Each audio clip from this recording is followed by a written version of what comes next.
Pada video kali ini saya akan membahas tentang bagaimana cara memperoleh hubungan antara cornering force dengan sudut slip, tetapi kita tidak menggunakan penurunan rumus yang kita turunkan seperti video-video sebelumnya, tetapi kita mau gunakan persamaan empirik. Nah, persamaan empirik ini kita nanti bisa gunakan untuk input simulasi dari karakteristik belok dari kendaraan. Nah, apa bedanya persamaan empirik dengan persamaan yang kita turunkan baik di simplified teori maupun di sebelumnya, yaitu yang menggunakan KY dan LR, bedanya apa? Nah, ini kita bahas di video ini.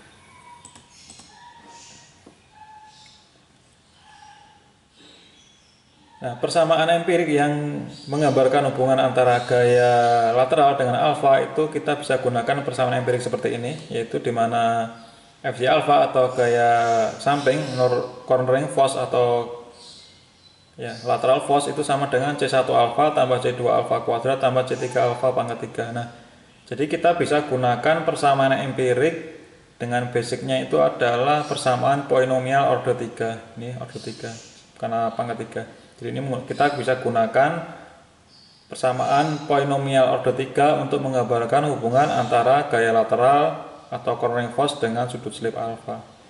Nah, C1, C2, C3 itu adalah konstanta empirik. Ini ingat empirik.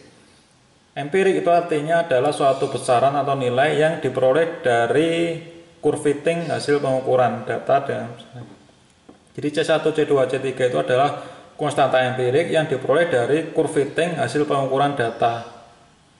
Nah, jadi kalau kita sudah melakukan eksperimen atau percobaan atau pengukuran, jadi misalkan sudut dengan gaya samping sekian menghasilkan sudut alfa sekian, kita ubah lagi dengan gaya samping sekian menghasilkan alfa sekian. Nah, itu dari banyak data itu dengan variasi gaya samping yang berarti juga variasi sudut alfa. Nah, kemudian data dari percobaan tersebut kita curve fitting dengan menggunakan polinomial order 3 seperti ini. Nah, nanti dari curve fitting nanti akan kita peroleh nilai koefisien dari C1, C2, dan C3. Nah, dengan demikian kita tidak perlu repot-repot menurunkan persamaan, tetapi kita gunakan data dari eksperimen itu untuk menghasilkan persamaan. Jadi persamaan ini itu mewakili data hasil eksperimen yang menunjukkan hubungan antara gaya lateral dengan sudut alfa. Nah, ini yang disebut dengan metode empirik. Metode empirik itu adalah curve fitting dari data pengukuran.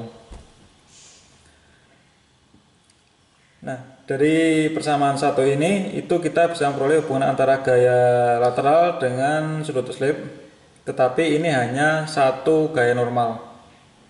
Jadi dari satu beban normal itu kita akan bisa memperoleh berapa nilai C1, C2, C3 dengan menggunakan curve fitting. Nah, curve fitting ini bisa kita lakukan dengan MATLAB. Yang setahu saya MATLAB bisa sampai dengan beberapa macam persamaan curve fitting. Kalau Excel saya nggak tahu, mungkin juga bisa ya. Jadi dengan menggunakan curve fitting dengan Excel kayaknya juga bisa, kita bisa memperoleh C1, C2, dan C3 dari data hasil eksperimen. Nah, ini untuk satu gaya normal. Nah, sedangkan kita tahu bersama bahwa gaya normal itu memberikan pengaruh yang signifikan terhadap cornering force. Ingat bahwa cornering force atau gaya lateral itu adalah gaya gesek. Nah, gaya gesek itu adalah fungsi dari gaya normal atau dipengaruhi oleh gaya normal. Semakin tinggi gaya normal, gaya gesek akan semakin besar, gaya gesek maksimalnya. Nah, untuk memberikan pengaruh gaya normal, koefisien C1, C2, dan C3 itu kita uraikan lagi dengan fungsi kuadrat dari normal load.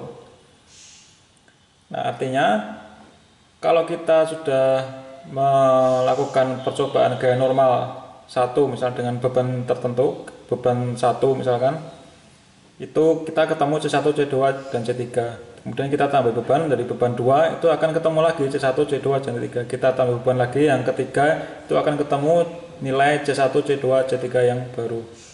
Nah, untuk menghubungkan gaya normal antara gaya normal 1, beban 1, 2, 3 itu kita bisa uraikan lagi C1, C2, C3 itu sebagai fungsi kuadrat dari gaya normal. Misalkan gaya normal itu kita simbolkan dengan W, itu berarti C1 itu kita uraikan lagi menjadi fungsi kuadrat, berarti menjadi misalkan Misalkan koefisiennya itu kita namakan D, berarti D1 kalikan W ditambah dengan D2 kalikan W kuadrat. Ini juga sama, untuk C2 itu adalah misalkan B3 kalikan W ditambah dengan B4 kalikan W kuadrat, dan seterusnya.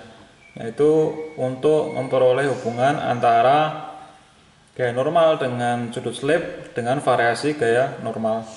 Nah, oleh karena itu diperlukan curve fitting lagi pada pengujian dengan variasi gaya normal. Nah, dengan variasi gaya normal kita harus curve fitting lagi antara C1 dari gaya normal 1 dengan C1 dari gaya normal yang kedua dan seterusnya. Nah, itu kita harus ahli dalam melakukan curve fitting kalau yang menggunakan empirik ini. Kita bisa lakukan dengan MATLAB ataupun mungkin dengan juga Microsoft Excel. Nah, itu untuk video kali ini, yaitu penjelasan tentang metode empirik, bedanya dengan metode analitik. Ya, yang kemarin itu adalah metode analitik, ya, di mana kita menurunkan rumus-rumus dari persamaan fisika maupun matematika. Nah, demikian, sampai ketemu di video selanjutnya.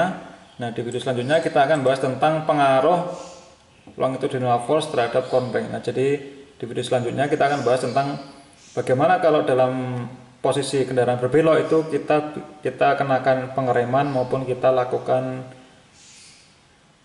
percepatan, itu pengaruhnya apa terhadap cornering force, terhadap gaya gesek dalam arah samping. Nah, demikian, sampai ketemu di video selanjutnya.